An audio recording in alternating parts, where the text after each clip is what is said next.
The beauty of Lagos. Once upon a time, in the beating heart of Nigeria's greatest city, Lagos, there lived a woman whose beauty bent the very laws of nature. Her name was Isime, and to speak her name was to summon whispers, stares, and longing sighs. Isime was not just beautiful. No, her beauty was unnatural, almost divine. Her skin shimmered like it had been bathed in fresh palm oil, smooth and golden brown like burnished bronze. Her eyes sparkled like morning dew glistening on a hibiscus petal. Her voice. It danced like wind chimes in the harmattan breeze, light, playful, enchanting. Whenever Isime walked through the marketplace in Lagos Island, the city seemed to pause.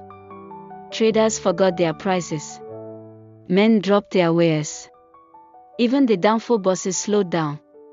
Birds cut their songs short mid-note, cocking their tiny heads in silent reverence.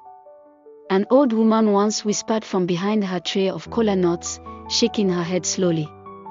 This kind of beauty is dangerous. But Isime was not just a feast for the eyes. She was intelligent, clever, and composed. She carried herself like someone who had seen things no one else could imagine. She smiled, but never foolishly. She listened, but never to flattery. She laughed, but always from a safe distance. There was one rule she followed strictly. No touching before marriage. No one knew why. Some said it was modesty. Others assumed it was religious discipline. A few thought she was guarding her virtue like a fortress. But the truth, known only to Isime herself, was far darker. Deep within her was a secret. A terrible, supernatural curse that had haunted her since she first bled as a woman. If any man ever saw her naked, his life would change forever. Not in joy, but in madness, in pain, or in death. And then, Emeka came into her life. Unlike the others, Emeka was gentle. He was not boastful. He had the charm of a poet and the purity of a man raised by honest parents.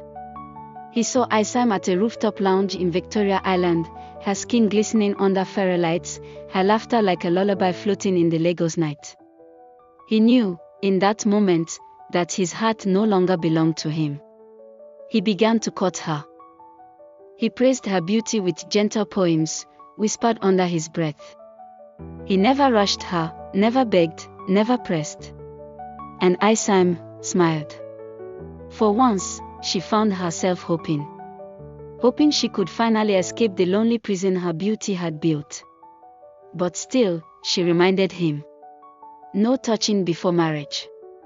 And Emeka, without protest, agreed. Weeks turned into months. The streets of Lagos buzzed with gossip. Isime has found a man. A real one this time. She's going to marry. And then, Emeka proposed. Under the stars at Onairo Beach, he knelt with trembling hands and a hopeful heart. Isime said yes. Their wedding was grand, colors, lace, champagne, prayers, and praise. Guests danced late into the night, their feet drumming into the Lagos soil. Even the sea seemed to celebrate, its waves clapping against the shore like talking drums. But as the music died down, as the last jollof rice cooled in its pot, and as the newlyweds were ushered into their bridal suite in a luxury hotel in Lekki, a shift occurred. The moon hid behind clouds.